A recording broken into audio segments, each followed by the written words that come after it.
I just felt that in order for what you actually say is so true. 1 year ago, right, when a job seeker apply for a job, right, they have to bid against like 20, 30 candidates 1 year ago. Right.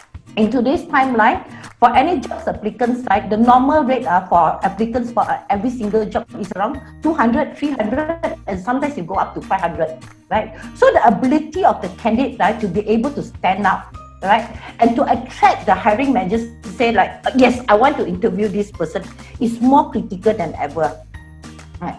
So for me, I felt that there's two parts to it. The first part is like, how do you do your own employee branding? How do you brand yourself as a viable employee in your resume and also in your professional profile, such as LinkedIn, right? Few things that you actually have to stress in your employee branding. Number one is, what is your knowledge? The second part is that what is your first is your knowledge, right? The second part is what is your ability, okay? And I want to talk a little bit more about ability. Bring in your profile that please put in what are your notable achievements. And when you make your notable achievements, right, you have to make sure that it's actually stated in a very specific and measurable manner. Okay. I want to give an example. For example, if I'm applying for an account manager role, okay, in CEVA logistics. Right?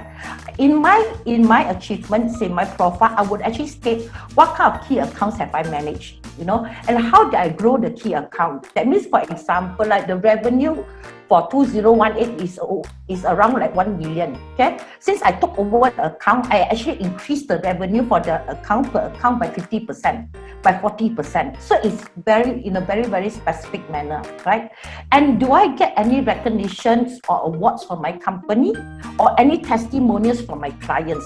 That will actually strengthen my profile. That's the first thing. Now you've got your foot into the interview already, right? Okay. So the first part is actually get you to the door.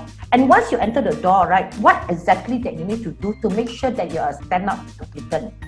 The first thing is that, right, make sure that your energy level is good.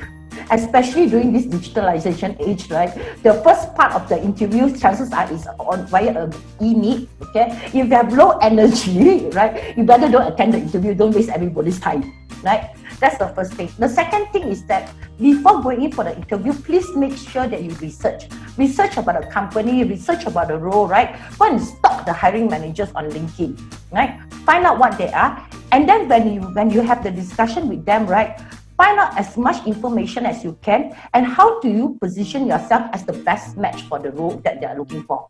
And the last but not least is like ask intelligent questions. And you're only able to ask intelligent questions if you do your research well. What about you, Silly? I have to agree with you. I think when you talk about personal branding is important because like we say, right, people can't really tell that you from the CV itself, even you attend the face-to-face interview. For now, it's an online interview that whether you are suitable to the role. It is very much depends on how you sell yourself, right? You have to market yourself well in the CV and also the face-to-face interview. And now that we can't really most of the interview we conduct online and it's not by physical seeing your face, it is far more important for you to market yourself well through, how you articulate your achievement, your past employment, Sometimes we also learn that throughout the year, writing your CV is not putting down your JD into your CV, yeah. It is something that you should call out what will be your greater achievement in the company, yeah. I would say that the high pro, whenever they landed into the job, they will want to excel in their job, yeah. They want to achieve something out from a company that they're attached to. So I think that is a strong selling point when they identify the candidate. So like you say, when we are hiring for business development people, we will want to see, what is the figure you are able to bring on the table when we hire you, yeah. That is where you should sell yourself. So like on the research side, you need to know that, what is the expectation from the role that the company is looking for. You need to do some homework to understand what will be the expectation of this role, what will be the short-term goal that they want you to achieve.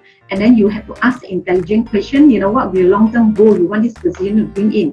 And then you have to do an assessment on yourself that Are you able to, achieve in the short-term goal that's set by this position, and also the long-term goal, and then tell the company, what will you do to achieve that? So I think that is something that make you stand out, to hire, by the company, higher opportunity. Yeah.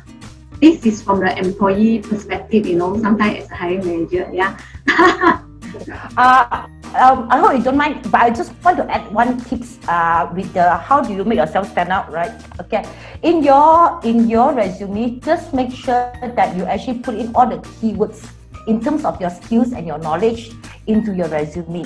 Because now most companies, right, what they do is that they actually use AI to do the screening.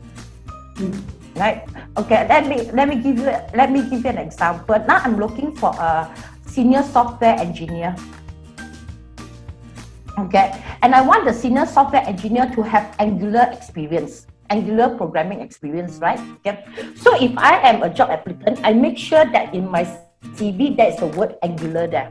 So when my search engine, right, do a search for all the candidates that might be suitable for the role, the search engine will be able to pick up your resume.